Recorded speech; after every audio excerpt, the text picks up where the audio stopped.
पंजाबी साथ दी खबरां दी खबर प्रोग्राम दे विच मेरे नाल जुड़ चुके ने स्वर्ण टैना जी। स्वागत करते हैं टैना साहब, सत श्री अकाल जी, गुड मॉर्निंग, की हाल चाल ने तुहाडे? सत श्री अकाल जी टवाणा साहब, सत श्री अकाल। टैना साहब, मैनूं पूरी उम्मीद है कि तुहाडे जिहड़ा मौसम बहार आ ठीक होऊगा, पर अमेरिका दे विच बाब रोले जिन्हों आपां कहने उन्होंने एक कहर ढाहिआ जिहदे विच 23 जानां जिहड़ियां ने ਉਹ ਚਲੀਆਂ ਗਈਆਂ ਨੇ। ਬਹੁਤ ਸਾਰੇ ਮਕਾਨ ਤੇ ਇਮਾਰਤਾਂ ਉਹਦੀ ਲਪੇਟ ਚ ਆ ਗਈਆਂ ਨੇ। ਬਹੁਤ ਇਲਾਕਿਆਂ ਦੇ ਵਿੱਚ ਜਿਹੜੀ ਬਿਜਲੀ ਹੈ ਉਹ ਗੁੱਲ ਹੋਈ ਪਈ ਬੈਠੀ ਹੈ। ਇਹ ਜਿਹੜੀ ਗੱਲ ਹੈ ਐਲਾਬਾਮਾ ਤੇ ਜਾਰਜੀਆ ਸੂਬੇ ਦੀ ਹੈ, ਜਿਥੇ ਬਾਬ ਰੋਲੇ ਨੇ, ਦੋ ਬਾਬ ਰੋਲੇ ਇਕੱਠੇ ਹੋ ਕੇ ਉਹਨਾਂ ਨੇ ਕਹਿਰ ਇਹ ਢਾਹਿਆ, ਜਿੱਥੇ ਸ਼ੁੱਕਰਵਾਰ ਨੂੰ ਅਮਰੀਕਾ ਦੇ ਰਾਸ਼ਟਰਪਤੀ ਜਿਹੜੇ ਕਿ ਡੋਨਾਲਡ ਟਰੰਪ ਜੀ ਇਸ ਘਟਨਾਕ੍ਰਮ ਦੇ ਜਾਇਜ਼ਾ ਲੈਣ ਲਈ ਜਾਣਗੇ ਤੇ ਉਸ ਤੋਂ ਮਗਰੋਂ ਉਸ ਸੂਬੇ ਨੂੰ ਇੱਕ ਐਮਰਜੈਂਸੀ ਦੀ ਹਾਲਾਤ ਅਲਾਟ ਕਰਕੇ ਬਣਦੀ ਸਹਾਇਤਾ ਜਿਹੜੀ ਹੈ ਉਹਨਾਂ ਨੂੰ ਦਿੱਤੀ ਜਾਊਗੀ।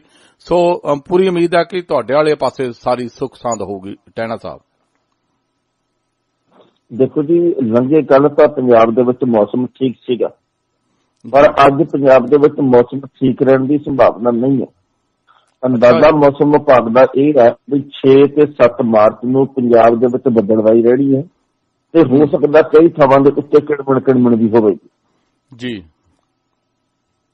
ਬਹੁਤ ਮਾੜੀ ਗੱਲ ਹੈ ਜੀ, ਖਾਸ ਕਰਕੇ ਸਾਡੇ ਕਿਸਾਨ ਭਰਾਵਾਂ ਦੇ ਲਈ ਜਿਨ੍ਹਾਂ ਦੀ ਜਾਨ ਹੀ ਖੇਤਾਂ ਦੇ ਵਿੱਚ ਹੁੰਦੀ ਹੈ। ਪਤਾ ਹੁੰਦਾ ਹੈ ਆਲੂਆਂ ਦਾ ਸੀਜ਼ਨ ਚੱਲ ਰਿਹਾ ਹੈ, ਆਲੂ ਪੁੱਟ ਕੇ ਉਹ ਮੰਡੀਆਂ ਤੱਕ ਲਿਜਾਣੇ ਨੇ, ਉਸ ਤੋਂ ਮਗਰੋਂ ਫਿਰ ਦੂਜੀ ਫਸਲ ਵੀ ਬੀਜਣੀ ਹੁੰਦੀ ਹੈ। ਬੜਾ ਔਖਾ ਜੀ, ਖੈਰ ਰੱਬ ਖੈਰ ਕਰੇ। ਟੈਣਾ ਸਾਹਿਬ, ਜੇ ਸਭ ਤੋਂ ਵੱਡੀ ਗੱਲ ਅੱਜ ਦੀ ਪੰਥ ਦੇ ਵਿੱਚੋਂ ਛੇਕਣ ਦੀਆਂ ਗਿੱਦੜ ਭਾਵਕੀਆਂ ਦੇਣ ਵਾਲਾ ਜਥੇਦਾਰ ਅੱਜ ਸੇਵਾ ਤੋਂ ਛੇਕ ਦਿੱਤਾ ਗਿਆ। ਤਖ਼ਤ ਸਾਹਿਬ ਬੋਰਡ ਦੇ ਮੈਂਬਰਾਂ ਨੇ ਸਰਬਸੰਮਤੀ ਦੇ ਨਾਲ ਗਿਆਨੀ ਇਕਬਾਲ ਸਿੰਘ ਦਾ ਅਸਤੀਫਾ ਪ੍ਰਵਾਨ ਕਰ ਲਿਆ ਜੀ। ਉਹ ਕਹਿੰਦਾ ਮੈਂ ਦਿੱਤਾ ਹੀ ਨਹੀਂ ਅਸਤੀਫਾ।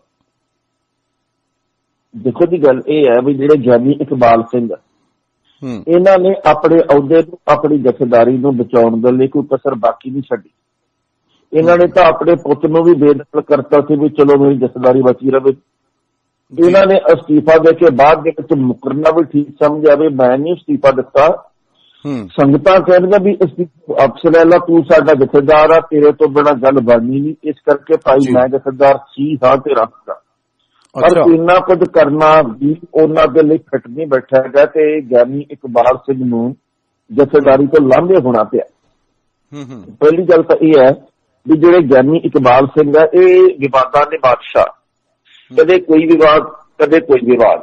ਪਹਿਲਾਂ ਇਹਨਾਂ ਦਾ ਸਭ ਤੋਂ ਵੱਡਾ ਵਿਵਾਦ ਆਇਆ ਸੀਗਾ ਵੀ ਇਹਨਾਂ ਨੇ 2 ਵਿਆਹ ਕਰਵਾਏ ਆ। ਚਲੋ 2 ਵਿਆਹ ਵੀ ਮੰਨ ਲਿਆ, ਉਹਨਾਂ ਦੀ ਨਿੱਜੀ ਜ਼ਿੰਦਗੀ ਆ, 2 ਕਰਵਾਏ ਆ, 3 ਕਰਵਾਏ ਆ, 1 ਕਰਵਾਏ ਆ। ਪਰ ਜਿਹੜੀ ਦੂਜੀ ਪਤਨੀ ਇਹਨਾਂ ਦੀ, ਉਹਨੇ ਦੋਸ਼ ਲਾਏ ਸੀ ਵੀ ਇਹ ਮੇਰੇ ਨਾਲ ਬਦਸਲੂਕੀ ਕਰਦੇ, ਮੈਨੂੰ ਕੁੱਟਦੇ ਮਾਰਦੇ ਆ। ਉਹਨੇ ਜਾ ਕੇ ਅਕਾਲ ਤਖ਼ਤ ਸਾਹਿਬ ਦੇ ਉੱਤੇ ਸ਼ਿਕਾਇਤ ਵੀ ਦਿੱਤੀ ਸੀ ਇਸ ਮਸਲੇ ਤੇ। ਫਿਰ ਇੱਕ ਵਾਰੀ ਖਬਰ ਇਹ ਆਈ ਸੀ ਵੀ ਇਹ RSS ਦੇ ਏਜੰਟ ਹੈਗੇ ਆ। ਇਹ ਦੋਸ਼ ਸੀਗੇ, ਸਹੀ ਆ, ਗਲਤ ਆ, ਕੁਛ ਕਹਿ ਨਹੀਂ ਸਕਦੇ। ਪਰ ਇੱਕ ਵਾਰੀ ਸ਼ਾਇਦ ਤੁਹਾਨੂੰ ਚੇਤਾ ਹੋਵੇ ਕਿ ਰਾਸ਼ਟਰੀ ਸਿੱਖ ਸੰਗਤ ਨੇ ਇੱਕ ਕਨਵੈਨਸ਼ਨ ਕੀਤੀ ਸੀਗੀ, ਇਹਦਾ ਬਾਈਕਾਟ ਕਰਨ ਦੇ ਲਈ ਜਿਹੜੇ ਗੁਰਬਚਨ ਸਿੰਘ ਹੋਰੀ ਆ, ਉਹਨਾਂ ਨੇ ਕਿਹਾ ਸੀ ਵੀ ਕਿਸੇ ਵੀ ਤਖਤ ਦਾ ਜਥੇਦਾਰ ਇਹਦੇ ਵਿੱਚ ਹਿੱਸਾ ਨਹੀਂ ਲਊਗਾ, ਅਸੀਂ ਬਾਈਕਾਟ ਕਰਦੇ ਇਹਦਾ। ਅਕਾਲ ਤਖ਼ਤ ਵੱਲੋਂ ਇਹਨਾਂ ਕਹਿਣ ਦੇ ਬਾਵਜੂਦ ਗਿਆਨੀ ਇਕਬਾਲ ਸਿੰਘ ਆ ਜਿਹੜੇ, ਉਹਨਾਂ ਨੇ ਜਾ ਕੇ ਇਸ ਕਨਵੈਨਸ਼ਨ ਦੇ ਵਿੱਚ ਹਿੱਸਾ ਲੈ ਲਿਆ ਸੀਗਾ। ਉਸ ਤੋਂ ਬਾਅਦ ਇਕਬਾਲ ਸਿੰਘ ਹੋਰੀ ਨਿਸ਼ਾਨੇ ਦੇ ਉੱਤੇ ਚੱਲਦੇ ਸੀ ਵੀ ਕਦੇ ਮੌਕਾ ਆਊਗਾ ਤਾਂ ਪ੍ਰਸਿੱਧ ਕਰਾਂਗੇ। ਫਿਰ ਪਿਛਲੇ ਦਿਨੀ ਖਬਰ ਇਹ ਆ ਗਈ ਕਿ ਇਹਨਾਂ ਦਾ ਪੁੱਤ ਜਿਹੜਾ ਉਹ ਬੀੜੀਆਂ ਪੀਂਦਾ, ਸਿਗਰਟਾਂ ਪੀਂਦਾ ਤੇ ਦਾਰੂ ਪੀਂਦਾ, ਉਹਦੀ ਵੀਡੀਓ ਵਾਇਰਲ ਹੋ ਗਈ ਜੀ। ਉਸ ਤੋਂ ਬਾਅਦ ਇਹਨਾਂ ਨੇ ਆਪਣੇ ਅਹੁਦੇ ਨੂੰ ਬਚਾਉਣ ਦੇ ਲਈ ਆਪਣੇ ਪੁੱਤ ਨੂੰ ਬੇਦਖਲ ਕਰਤਾ। ਕਹਿੰਦੇ ਵੀ ਮੇਰਾ ਪੁੱਤ ਵਿਗੜਿਆ ਹੋਇਆ, ਇਹਦੇ ਨਾਲ ਮੇਰਾ ਸੰਬੰਧ ਕੋਈ ਨਹੀਂ, ਇਹ ਆਪਣੇ ਦੁੱਖ ਸੁੱਖ ਦੇ ਲਈ ਖੁਦ ਜ਼ਿੰਮੇਵਾਰ ਆ, ਸਾਡੇ ਨਾਲ ਤਾਂ ਇਹਦਾ ਕੋਈ ਸੰਬੰਧ ਨਹੀਂ, ਤਾਂ ਟੁੱਟ ਗਿਆ। ਪਰ ਪੁੱਤ ਨੂੰ ਵੀ ਬੇਦਖਲ ਕੀਤਾ। ਫਿਰ ਇਹਨਾਂ ਨੇ ਅਸਤੀਫਾ ਦਿੱਤਾ। ਕਹਿੰਦੇ ਜੀ ਮੈਂ ਅਸਤੀਫਾ ਦਿੱਤਾ। ਫਿਰ ਕੁਝ ਘੰਟਿਆਂ ਬਾਅਦ ਕਹਿੰਦੇ ਜੀ ਮੈਂ ਅਸਤੀਫਾ ਵਾਪਸ ਲੈ ਲਿਆ, ਕਿਉਂਕਿ ਸਿੱਖ ਸੰਗਤ ਕਹਿੰਦੀ ਆ ਵੀ ਭਾਈ ਤੁਹਾਡੇ ਬਿਨਾਂ ਜਥੇਦਾਰੀ ਸਹੀ ਨਹੀਂ ਚੱਲਣੀ। ਇਹਦਾ ਸਭ ਕੁਝ ਹੋਣ ਦੇ ਬਾਵਜੂਦ ਇਹਨਾਂ ਦਾ ਅਸਤੀਫਾ ਪ੍ਰਵਾਨ ਹੋ ਗਿਆ ਜੀ। ਅਵਤਾਰ ਸਿੰਘ ਹਿੱਤ, ਮਿੱਤਰ ਸਿੰਘ ਤੇ ਜਿਹੜੇ ਬਾਕੀ ਕਈ ਹੋਰ ਇਹਨਾਂ ਦੇ ਮੁਕਾਬਲੇਬਾਜ਼ ਆ, ਜਿਹੜੇ ਇਹਨਾਂ ਦੇ ਵਿਰੋਧੀ ਆ, ਉਹ ਆਪਣੀ ਗੱਲ ਦੇ ਵਿੱਚ ਸਫਲ ਹੋ ਗਏ ਆ ਤੇ ਇਕਬਾਲ ਸਿੰਘ ਹੋਰੀ ਹੁਣ ਲਾਂਭੇ ਕਰ ਦਿੱਤੇ ਗਏ ਆ। ਪਰ ਇਹਨਾਂ ਦੀ ਥਾਂ ਦੇ ਉੱਤੇ ਹੁਣ ਜਿਹੜੇ ਰਜਿੰਦਰ ਸਿੰਘ ਹੋਰੀ ਬਣਾਏ ਗਏ ਜਥੇਦਾਰ, ਤੇ ਇੱਕ ਹੋਰ ਗੱਲ ਆ ਕਿ ਕੱਲ ਜਦੋਂ ਇਹਨਾਂ ਨੂੰ ਜਥੇਦਾਰੀ ਤੋਂ ਲਾਂਭੇ ਕਰ ਦਿੱਤਾ ਗਿਆ ਤਾਂ ਦੋ ਧਿਰਾਂ ਜਿਹੜੀਆਂ ਉਹ ਪਟਨਾ ਸਾਹਿਬ ਦੇ ਵਿੱਚ ਆਪਸ ਚ ਭਿੜਦੀ ਪਈਆਂ। ਓ ਕੀ ਬਾਤ। ਟਹਿਣਾ ਸਾਹਿਬ, ਕਈ ਵਾਰੀ ਆਪਾਂ ਸੋਚਿਆ ਹੁੰਦਾ ਨਾ, ਜਿਵੇਂ ਅਜੇ ਤੱਕ ਇਹ ਵੀ ਚੱਲ ਰਹੀ ਹੈ ਗੱਲ, ਬੀਬੀ ਭੱਠਲ ਆਪਣੀ ਕੋਠੀ ਵਿਹਲੀ ਨਹੀਂ ਕਰ ਰਹੀ, ਭਾਵੇਂ ਕਿੰਨਾ ਚਿਰ ਹੋ ਗਿਆ ਉਹ ਮੁੱਖ ਮੰਤਰੀ ਦਾ ਉਹਦੇ ਤੋਂ ਵੀ ਨਹੀਂ ਹੈਗੀ, ਨਹੀਂ ਹੁਣ ਕਾਂਗਰਸ ਦੇ ਵਿੱਚ ਵੀ ਇੰਨਾ ਜ਼ਿਆਦਾ ਉਹਨਾਂ ਦਾ ਆਧਾਰ ਨਹੀਂ ਹੈਗਾ। ਇਹ ਜਿਹੜੇ ਜਥੇਦਾਰ ਨੇ ਕਿਤੇ ਇਹ ਵੀ ਆਪਣਾ ਮਕਾਨ ਖਾਲੀ ਕਰਨ ਦੇ ਵਿੱਚ ਅੜਿੱਕਾ ਤਾਂ ਨਹੀਂ ਪਾਉਣਗੇ ਕਿ ਇਹਨਾਂ ਨੂੰ ਕਰਨਾ ਪਊਗਾ? ਦੇਖੋ ਜੀ, ਇਹਨਾਂ ਨੂੰ ਕਰਨਾ ਪਊਗਾ, ਇਹ ਤਾਂ ਗੱਲ ਪੱਕੀ ਹੈ, ਕਿਉਂਕਿ ਜਿੰਨੀ ਦੇਰ ਤੁਸੀਂ ਜਥੇਦਾਰ ਹੋ ਉਨੀ ਦੇਰ ਤੱਕ ਤੁਹਾਨੂੰ ਸਹੂਲਤਾਂ ਮਿਲਦੀਆਂ। ਉਹਨਾਂ ਸਹੂਲਤਾਂ ਦੇ ਕਰਕੇ ਹੀ ਤਾਂ ਆਪਾਂ ਜਥੇਦਾਰੀ ਛੱਡ ਕੇ ਨਹੀਂ ਰਾਜੀ ਸੀਗੇ। ਪਰ ਜਦੋਂ ਤੁਸੀਂ ਜਥੇਦਾਰ ਹੀ ਨਹੀਂ ਹੈਗੇ, ਤੁਸੀਂ ਕਿਹੜਾ ਲੋਕਾਂ ਦੇ ਚੁਣੇ ਹੋਏ ਨੁਮਾਇੰਦੇ ਆ, ਤੁਸੀਂ ਇੱਕ ਤਖਤ ਦੇ ਜਥੇਦਾਰ ਆ, ਤੁਸੀਂ ਇੱਕ ਅਦਾਰੇ ਦੀ ਅਗਵਾਈ ਕਰਨ ਵਾਲੇ ਆ। ਪਰ ਜਦੋਂ ਤੁਸੀਂ ਲਾਂਭੇ ਕਰ ਦਿੱਤੇ ਗਏ, ਤੁਸੀਂ ਸੇਵਾ ਮੁਕਤ ਹੋ ਕੇ ਉਸ ਤੋਂ ਬਾਅਦ ਤਾਂ ਸਿਰਫ ਲਈਆਂ। ਸੋ ਜੇਕਰ ਇਹ ਚਾਹਣਗੇ ਕਿ ਭਾਈ ਹੁਣ ਅਸੀਂ ਮਕਾਨ ਦੇ ਉੱਤੇ, ਅਸੀਂ ਗੱਡੀ ਦੇ ਉੱਤੇ ਕਬਜ਼ਾ ਰੱਖੀਏ, ਤਾਂ ਫਿਰ ਇਹਨਾਂ ਦੀ ਇਹ ਗੱਲ ਹੁਣ ਨਹੀਂ ਹੋਣੀ। ਕਿਉਂਕਿ ਤੁਸੀਂ ਪਿਛਲੇ ਪਾਸੇ ਜਾ ਕੇ ਦੇਖ ਲਓ ਵੀ ਭਾਵੇਂ ਕੋਈ ਵੀ ਤਖਤ ਦਾ ਜਥੇਦਾਰ ਆ, ਭਾਵੇਂ ਗਿਆਨੀ ਗੁਰਮੁਖ ਸਿੰਘ ਦੀ ਗੱਲ ਲਾ ਲਓ, ਜਿਹੜੇ ਤਖਤ ਸ੍ਰੀ ਦਮਦਮਾ ਸਾਹਿਬ ਦੇ ਜਥੇਦਾਰ ਸੀ, ਜਦੋਂ ਵਿਵਾਦ ਪੈਦਾ ਹੋਇਆ ਲਾਂਭੇ ਕਰ ਦਿੱਤੇ ਗਏ, ਫਿਰ ਸਾਰਾ ਕੁਝ ਉਹਨਾਂ ਦੇ ਕੋਲ ਖੁੱਸ ਗਿਆ। ਤੁਸੀਂ ਸ਼੍ਰੋਮਣੀ ਕਮੇਟੀ ਦੇ ਪ੍ਰਧਾਨਾਂ ਦੀ ਗੱਲ ਕਰ ਲਓ, ਅਵਤਾਰ ਸਿੰਘ ਮੱਕੜ ਦੇ ਅੱਗੇ ਪਿੱਛੇ ਗੱਡੀਆਂ ਘੁੰਮਦੀਆਂ ਹੁੰਦੀਆਂ ਸੀ, ਪਰ ਜਦੋਂ ਉਹਨਾਂ ਦੀ ਪ੍ਰਧਾਨਗੀ ਸਾਬਕਾ ਹੋ ਗਈ, ਉਸ ਤੋਂ ਬਾਅਦ ਸਾਰੇ ਜਿਹੜੇ ਸੁੱਖ ਸਹੂਲਤਾਂ ਵੀ ਚਲੀਆਂ ਗਈਆਂ। ਇਸ ਕਰਕੇ ਸੁੱਖ ਸਹੂਲਤ ਇਹਨਾਂ ਦੇ ਕੋਲੇ ਕੋਈ ਰਹਿਣੀ ਨਹੀਂ। ਹਾਂ, ਇਹ ਹੋ ਸਕਦਾ ਵੀ ਜਿਵੇਂ ਟ੍ਰੈਂਡ ਚ ਕਰਨਾ ਆਪਾਂ ਪਾਈ ਰੱਖਦੇ ਹੁੰਦੇ ਆ, ਜਿਵੇਂ ਵਿਰੋਧੀ ਧਿਰ ਦੇ ਨੇਤਾ ਦੇ ਉੱਤੇ ਕਰਦੇ ਹੁੰਦੇ ਆ ਵੀ ਭਾਈ ਇਹਨਾਂ ਦੇ ਵਿੱਚ ਅਸੀਂ ਆਹ ਨੁਕਸ ਫੜਾਂਗੇ, ਉਹਦੇ ਚ ਅਸੀਂ ਆਹ ਨੁਕਸ ਫੜਾਂਗੇ, ਏਦਾਂ ਹੀ ਕਰ ਸਕਦੇ ਆ। ਜੀ ਜੀ।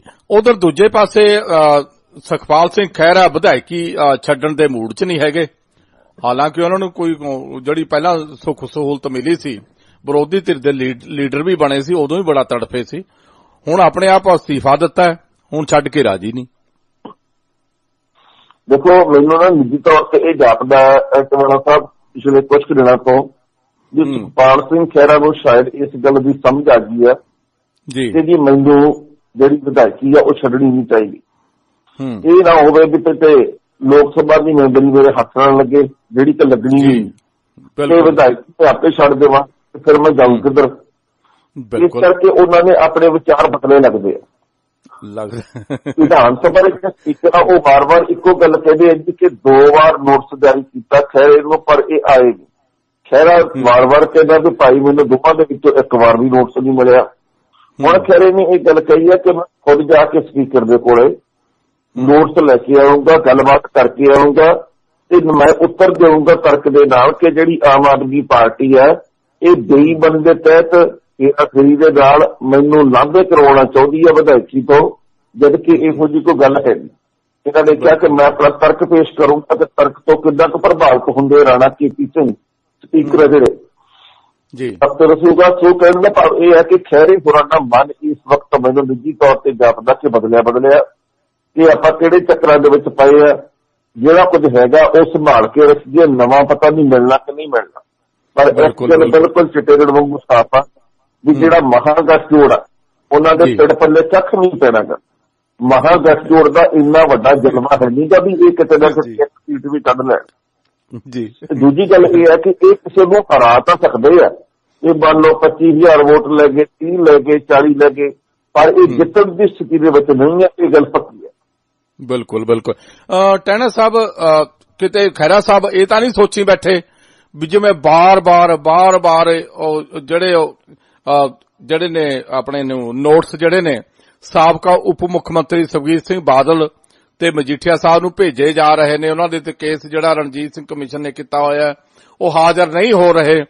ਭਾਵੇਂ ਉਹ ਬੜਾ ਇਹ ਕਹਿ ਰਹੇ ਨੇ ਜੋ ਨਹੀਂ ਹੋਣਗੇ ਹਾਜ਼ਰ ਉਹਨਾਂ ਨੂੰ ਕੋਈ ਸਜ਼ਾ ਵੀ ਹੋ ਸਕਦੀ ਹੈ, ਉਹ ਇਹ ਵੀ ਹੋ ਸਕਦਾ। ਇਹ ਸੋਚਦੇ ਹੋਣਗੇ ਜਦੋਂ ਸੁਖਬੀਰ ਸਿੰਘ ਬਾਦਲ ਨਹੀਂ ਜਾਂਦੇ ਮੈਨੂੰ ਕੌਣ ਕੀ ਕਰ ਲੂਗਾ, ਮੇਰਾ ਕੀ ਬਣੂਗਾ ਸੁਖਬੀਰ ਸਿੰਘ ਬਾਦਲ ਦਾ। ਬਿਲਕੁਲ ਜੀ, ਤੁਹਾਡੀ ਗੱਲ ਸਹੀ ਹੈ, ਪਰ ਇਹਦੇ ਵਿੱਚ ਨਾ ਸਥਿਤੀਆਂ ਦੇ ਵਿੱਚ ਫਰਕ ਹੈ। ਇਹਨਾਂ ਨੇ ਤਾਂ ਪਾਰਟੀ ਤੋਂ ਅਸਤੀਫਾ ਆਪ ਦਿੱਤਾ ਜੀ, ਇਹਨਾਂ ਨੇ ਪਾਰਟੀ ਤੋਂ ਅਸਤੀਫਾ ਦਿੱਤਾ ਤੇ ਆਪਣੀ ਨਵੀਂ ਪਾਰਟੀ ਬਣਾਈ ਹੈ ਜਿਹਦੇ ਕਿ ਪ੍ਰਧਾਨ। ਇਸ ਕਰਕੇ ਇਹਨਾਂ ਦੇ ਉੱਤੇ ਦਲ ਬਦਲੀ ਕਾਨੂੰਨ ਲਾਗੂ ਹੁੰਦਾ। ਹੁਣ ਜਦੋਂ ਆਮ ਆਦਮੀ ਪਾਰਟੀ ਨੇ ਸਪੀਕਰ ਨੂੰ ਚਿੱਠੀ ਲਿਖੀ ਆ ਵੀ ਇਹ ਸਾਡੇ ਨਹੀਂ, ਅਸੀਂ ਇਹਨਾਂ ਦੇ ਨਹੀਂ, ਨਵਾਂ ਇਹਨਾਂ ਨੇ ਘਰ ਦੇਖ ਲਿਆ, ਤੇ ਇਹਨਾਂ ਨੂੰ ਲਾਂਭੇ ਕੀਤਾ ਜਾਵੇ, ਸੀਟ ਖਾਲੀ ਹੋਵੇ। ਇਸ ਕਰਕੇ ਇਹਨਾਂ ਦੇ ਉੱਤੇ ਹੁਣ ਸਵਾਲ ਖੜਾ ਹੁੰਦਾ ਵੀ ਇਹਨਾਂ ਨੇ ਜਦੋਂ ਪਾਰਟੀ ਨਵੀਂ ਬਣਾ ਲਈ ਹੈ, ਦਲ ਬਦਲੂ ਕਾਨੂੰਨ ਲਾਗੂ ਹੁੰਦਾ ਤਾਂ ਫਿਰ ਜਾਂਦੇ ਕਿਉਂ ਨਹੀਂ। ਬਿਲਕੁਲ। ਹੁਣ ਸਪੀਕਰ ਦੀ ਇੱਥੇ ਮਰਜ਼ੀ ਹੈ ਵੀ ਭਾਈ ਉਹ ਕੀ ਕਰਦੇ ਇਸ ਮਸਲੇ ਦੇ ਉੱਤੇ। ਪਰ ਇੱਕ ਗੱਲ ਹੋਰ ਵੀ ਹੈ ਕਿ ਜੇਕਰ ਸਪੀਕਰ ਚਾਹੇ ਤਾਂ ਇਹਨਾਂ ਦੀ ਵਿਧਾਇਕੀ ਵੀ ਰਹਿ ਸਕਦੀ ਹੈ। ਅੱਛਾ, ਜੇਕਰ ਸਪੀਕਰ ਚਾਹੇ ਤਾਂ ਜਿੰਨਾ ਕੁਝ ਯੂਪੀ ਦੇ ਵਿੱਚ ਕਈ ਵਾਰੀ ਪਹਿਲਾਂ ਹੋਇਆ ਸੀ, ਕਿਉਂਕਿ ਉੱਥੇ ਵੀ ਕੁਝ ਵਿਧਾਇਕਾਂ ਨੇ ਅਸਤੀਫਾ ਦਿੱਤਾ ਸੀ, ਉਦੋਂ ਉਹਨਾਂ ਦੀ ਟਰਮ ਦੇ ਵਿੱਚ 3 ਸਾਲ ਬਾਕੀ ਪਏ ਸੀਗੇ ਜੀ। ਉਦੋਂ ਸਪੀਕਰ ਨੇ ਉਹਨਾਂ ਨੇ 3 ਸਾਲ ਪੂਰੇ ਆਹੀ ਕਰਵਾਤੇ ਸੀਗੇ, ਉਹਨਾਂ ਨੇ ਆਪਦੀ ਵਿਧਾਇਕੀ ਪੂਰੀ ਕਰਨੀ ਸੀ। ਉਧਰੋਂ ਸਪੀਕਰ ਨੋਟਿਸ ਭੇਜਦਾ ਸੀ, ਉਹ ਵਿਧਾਇਕ ਕਹਿੰਦੇ ਸੀ ਸਾਨੂੰ ਮਿਲਿਆ ਨਹੀਂ ਜੀ। ਜਦੋਂ ਵਿਧਾਇਕ ਜਾਂਦੇ ਸੀਗੇ ਵੀ ਅਸੀਂ ਸਪੀਕਰ ਕੋਲੇ ਚੱਲੇ, ਸਪੀਕਰ ਨਹੀਂ ਸੀ ਮਿਲਦਾ ਜੀ। ਫਿਰ ਵਿਧਾਇਕ ਕਹਿੰਦਾ ਸੀ ਜੀ ਅਸੀਂ ਮਿਲਣਾ ਚਾਹੁੰਦੇ ਆ, ਤੇ ਸਪੀਕਰ ਸਾਹਿਬ ਦੇ ਵੱਲ ਗਏ ਆ। ਫਿਰ ਸਪੀਕਰ ਚਿੱਠੀ ਲਿਖਦਾ ਸੀ, ਨੋਟਿਸ ਭੇਜਦਾ ਸੀ, ਉਦੋਂ ਨੂੰ ਵਿਧਾਇਕ ਸਾਹਿਬ ਕਹਿੰਦੇ ਸੀ ਹੁਣ ਮੇਰੇ ਕੋਲੇ ਮਹੀਨਾ ਟਾਈਮ ਹੈ ਨਹੀਂਗਾ, ਹੁਣ ਮੇਰੀ ਸਿਹਤ ਢਿੱਲੀ ਹੈ, ਹੁਣ ਤਾਂ ਜੀ ਮੈਨੂੰ ਬਾਹਰ ਜਾਣਾ ਪੈ ਗਿਆ ਵਿਦੇਸ਼ ਦੇ ਵਿੱਚ। ਐਂ ਕਰਦੇ ਹੀ ਉੱਥੇ 3 ਵਾਰੀ ਨਿਕਲ ਗਏ ਸੀ, ਤੇ ਪੰਜਾਬ ਦੇ ਵਿੱਚ ਕੀ ਹੋਊਗਾ ਇਹ ਦੇਖਦੇ। ਬਿਲਕੁਲ ਬਿਲਕੁਲ। ਟਹਿਣਾ ਸਾਹਿਬ, ਜੇ ਦੂਜੇ ਪਾਸੇ ਜਾਈਏ, ਸਭ ਤੋਂ ਅਫਸੋਸ ਵਾਲੀ ਖਬਰ ਹੈ ਜਿਹੜੀ ਕਿ ਤੁਹਾਡੇ ਨਾਲ ਬਹੁਤ ਜੁੜੀ ਹੈ, ਕਿਉਂਕਿ ਤੁਸੀਂ ਇਸ ਦਾਇਰੇ ਦੇ ਨਾਲ ਨਿੱਜੀ ਤੌਰ ਦੇ ਉੱਤੇ ਜੁੜੇ ਹੋਏ ਹੋ, ਗੀਤਕਾਰੀ ਦੇ ਨਾਲ ਜਾਂ ਸਿੰਗਰਾਂ ਦੇ ਜਦੋਂ ਗੱਲ ਚੱਲਦੀ ਹੈ ਬਾਖੂਬੀ ਦੇ ਨਾਲ ਤੁਸੀਂ ਉਹਨਾਂ ਦਾ ਜ਼ਿਕਰ ਪ੍ਰਿੰਟਡ ਮੀਡੀਆ ਦੇ ਵਿੱਚ, ਸੋਸ਼ਲ ਮੀਡੀਆ ਦੇ ਵਿੱਚ ਜਾਂ ਫਿਰ ਇਲੈਕਟ੍ਰੋਨਿਕ ਮੀਡੀਆ ਦੇ ਵਿੱਚ ਹਮੇਸ਼ਾ ਹੀ ਕਰਦੇ ਹੋ। ਪ੍ਰਸਿੱਧ ਪੰਜਾਬੀ ਗੀਤਕਾਰ ਪ੍ਰਗਟ ਸਿੰਘ ਲਿੱਧੜਾ, ਉਹ ਜਿਹੜੇ ਜਿਨ੍ਹਾਂ ਨੇ ਕਿ ਮਿੱਤਰਾਂ ਦਾ ਨਾਂ ਚੱਲਦਾ ਗਾਣੇ ਵਰਗੇ ਹੋਰ ਕਿੰਨੇ ਹੀ ਗਾਣੇ, ਬੇਸ਼ੁਮਾਰ ਗਾਣੇ ਇਸ ਪੰਜਾਬੀ ਸੱਭਿਆਚਾਰ ਨੂੰ ਦਿੱਤੇ ਨੇ, ਤੇ ਉਹ ਸਾਡੇ ਵਿੱਚ ਨਹੀਂ ਰਹੇ। ਟਹਿਣਾ ਸਾਹਿਬ, ਦੇਖੋ ਗੱਲ ਇੱਕ ਤਾਂ ਇਹ ਹੈਗੀ ਹੈ ਟਿਵਾਣਾ ਸਾਹਿਬ ਕਿ ਇਸ ਧਰਤੀ ਤੋਂ ਸਭ ਨਹੀਂ ਚਲੇ ਜਾਣਾ, ਨਾ ਮੈਂ ਰਹਿਣਾ ਨਾ ਕਿਸੇ ਹੋਰ ਨੇ ਰਹਿਣਾ ਜੀ। ਪਰ ਗੱਲ ਇਹ ਹੈ ਵੀ ਕਈ ਲੋਕਾਂ ਨੇ ਆਪਣੇ ਕੰਮ ਦੇ ਨਾਲ ਇਹੋ ਜਿਹਾ ਪ੍ਰਭਾਵ ਸਿਰਜਿਆ ਹੁੰਦਾ ਕਿ ਉਹ ਭਾਵੇਂ 30 ਸਾਲ ਦੀ ਉਮਰ 'ਚ ਜਾਣ, ਭਾਵੇਂ ਉਹ 100 ਸਾਲ ਦੀ ਉਮਰ ਦੇ ਵਿੱਚ ਜਾਣ, ਉਹਨਾਂ ਦੇ ਜਾਣ ਦੇ ਉੱਤੇ ਦੁੱਖ ਬਹੁਤ ਹੁੰਦਾ ਵੀ ਹਾਲੇ ਇਹਨਾਂ ਨੂੰ ਜਾਣਾ ਨਹੀਂ ਸੀ ਚਾਹੀਦਾ ਜੀ। ਹਾਲੇ ਉਮਰ ਵੀ 54-55 ਵਰ੍ਹੇ ਸੀਗੀ ਪ੍ਰਗਟ ਸਿੰਘ ਲਿੱਧੜਾ ਦੀ। ਇਹਨਾਂ ਨੇ ਅੱਜ ਤੱਕ ਇੱਕ ਵੀ ਗੀਤ ਮਾੜਾ ਨਹੀਂ ਲਿਖਿਆ।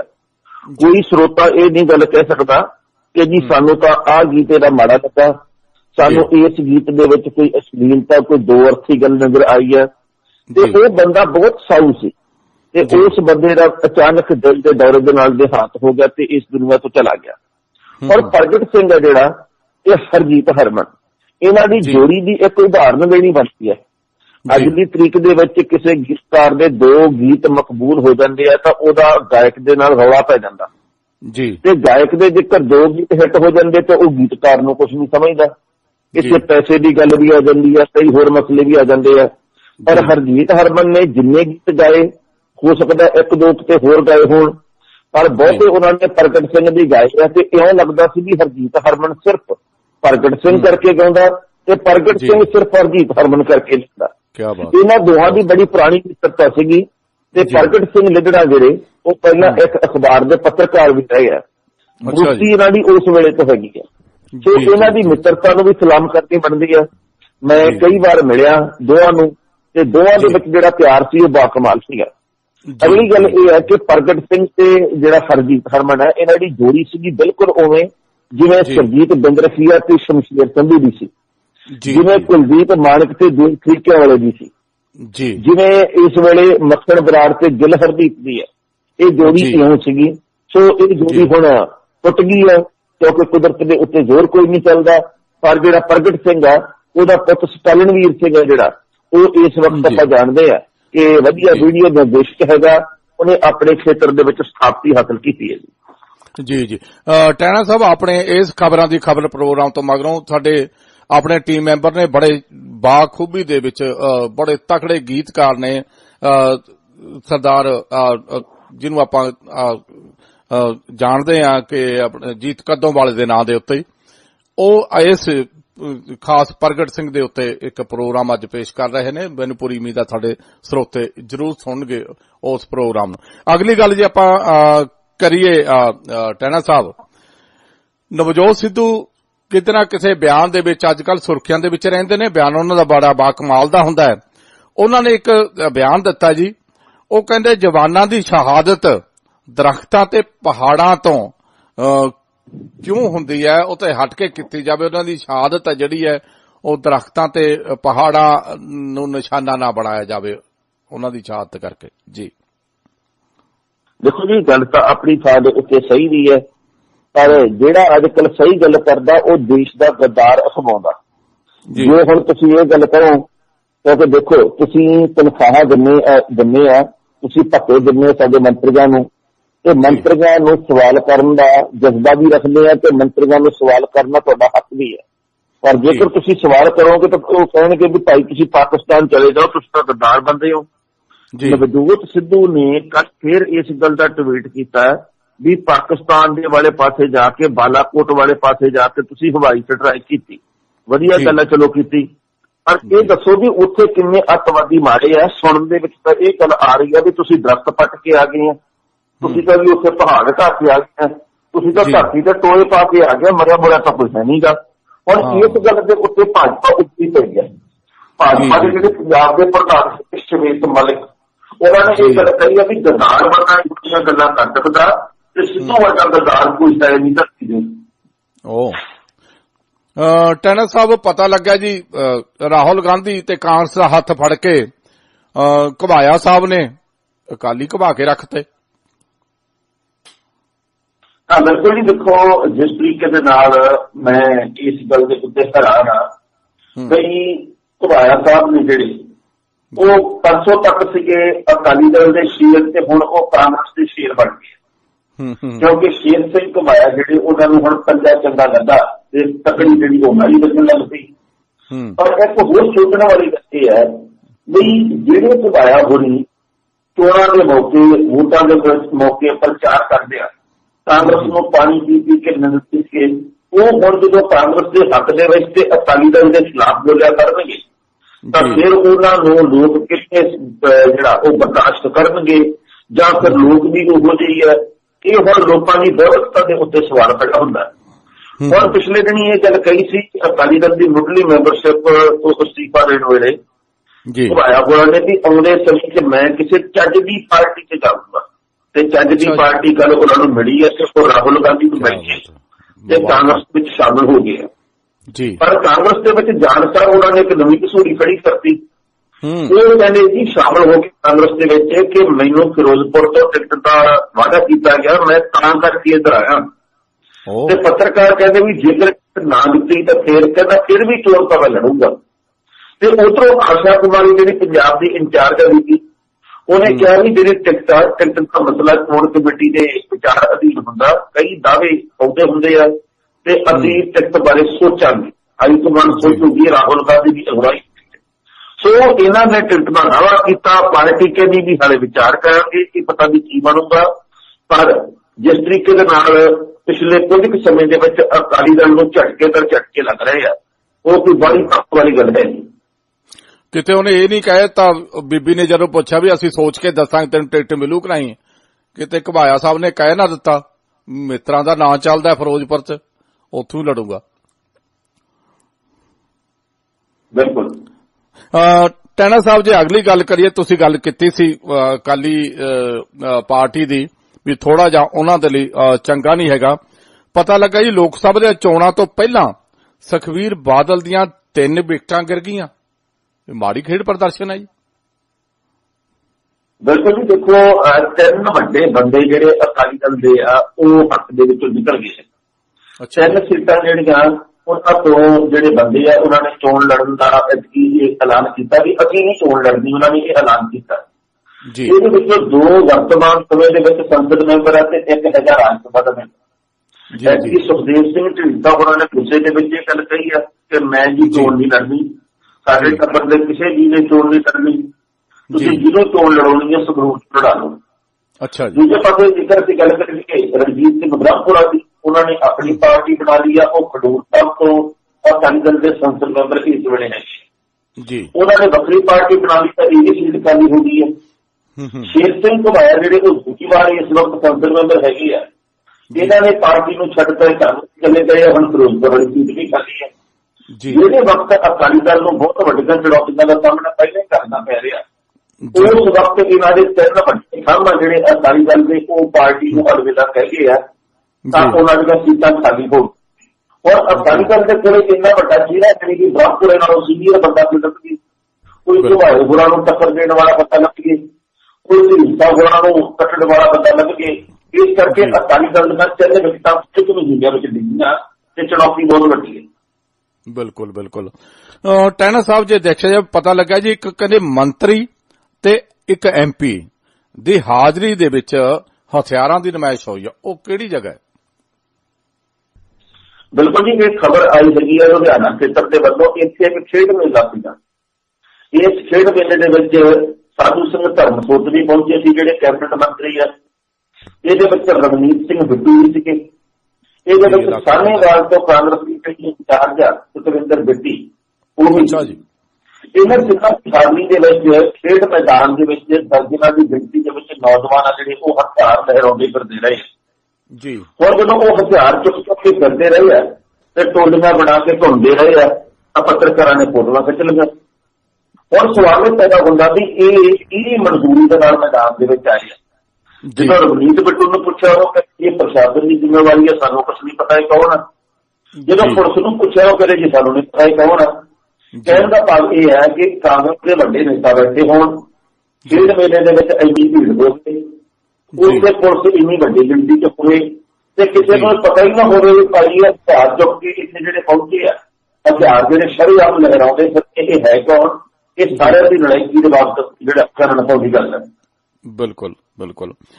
ਟਹਿਣਾ ਸਾਹਿਬ, ਜਿਹੜੀ ਅਗਲੀ ਗੱਲ ਹੈ ਜੋ DGP ਦੀ ਨਿਯੁਕਤੀ ਦੇ ਨਾਲ ਜੁੜੀ ਹੈ ਜੀ, ਦਿਨਕਰ ਗੁਪਤਾ ਜੀ ਦੇ ਨਾਲ, ਤੇ DGP ਦੀ ਨਿਯੁਕਤੀ ਦੇ ਉੱਤੇ ਸੀਨੀਅਰਤਾ ਦੇ ਕਰਕੇ ਕੈਟ ਦੇ ਵੱਲੋਂ ਮੁਸਤਫਾ ਤੇ ਚਟੋਪਾਧਿਆਏ ਦੀ ਪਟੀਸ਼ਨ ਦੇ ਉੱਤੇ ਕੇਂਦਰ ਅਤੇ ਪੰਜਾਬ ਸਰਕਾਰ ਨੂੰ ਨੋਟਿਸ ਜਾਰੀ ਹੋ ਗਿਆ ਜੀ।